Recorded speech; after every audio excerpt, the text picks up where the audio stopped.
So, is the faith of beasts even better than mercy of gods? Yeah. Yeah, it really is. Hi, I'm Tiffany. Welcome to Towering TBR. The Faith of Beasts is the second book in the Captives War trilogy. I am going to keep this spoiler free, but know that you will want to read the first book, The Mercy of Gods, and the novella called Live Suit before you read this one. This was one of my most anticipated releases of the year, and it did not disappoint. Long story short, I loved it so much. It answered several questions I had whilst raising a lot more. We learn more about the Carricks, about the other captive aliens, and about the swarm. I love that we're getting a bigger picture of the ongoing war and all of the many different facets. Part of it really grapples with difficult things. What would you do to save your life? Would you condemn future generations of humanity to slavery if that meant there was a chance for humanity to survive? So we are following the original group as they are sent out to different parts of the universe. Jessen is sent to a planet and finds out a really interesting secret. Daphid, basically the de facto leader of the humans, is constantly trying to keep humanity alive. And if he's got to think like a Carricks, if he's got to be a mad despot, then that's what he's going to do. Ricker gets sent on a mission with another alien called Vaudai. He is described as a sofa-sized slug, so Ricker calls him Giant Slug, and Vaudai calls him Sticks with Meat. I really liked Vaudai as a character, and he definitely provided some comedic relief. The world building is excellent.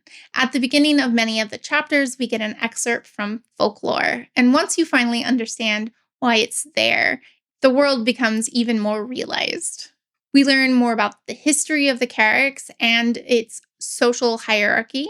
You've got to understand your enemy if you're going to defeat them. The book also discusses the technology, which is brought up in Live Suit in a really intriguing way. Like, go down a rabbit Reddit hole at 3 a.m. because you need answers. I'm not saying I did that, but I'm not saying I didn't do that. It was really fun looking at all the theories. The pacing is much more consistent than book one. I found that book one was a lot of setup, it was slow at first, but I feel like it really got going in book two. The characters were really well developed, and I enjoyed spending more time with them. And we got information that made me rethink everything I thought I knew about this story. It is nearly a perfect book.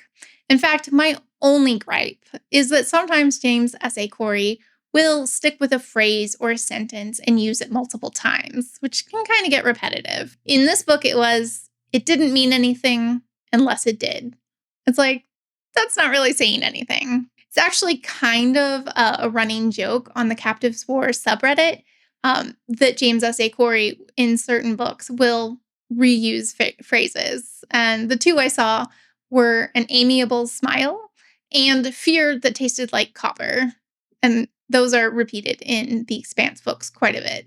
I listened to the audiobook, which is narrated by the wonderful Jefferson Mays. His voice is extremely expressive and really immersed me in the story. I think if you've enjoyed his narration before, you're going to enjoy it again. So, if you like space operas, you should pick up this book. If you loved Mercy of Gods, you should definitely continue. If you think that Mercy of Gods was a little too slow, the pacing was uneven, at least read the novella. If the novella doesn't grab you, then I just don't think this is for you. But if you're like me, the novella just made me even more invested. I know there's meant to be one more novella that comes out in December, and then there will be book 3 at some point. And there's a lot to tie up. I am really, really hoping that there's enough time to wrap it up as nicely as The Expanse was. I really liked The Expanse ending. Did you? Let me know in the comments. I guess I'm just going to count down the days until the next novella drops. I'm really excited to find out more. Do you have any theories? Let's have a chat in the comments down below. I really appreciate you hanging out with me. And if you like my bookish videos, subscribe. Be part of the community. Join our conversation. I'd love to have you. Thank you so much for joining me. Happy reading.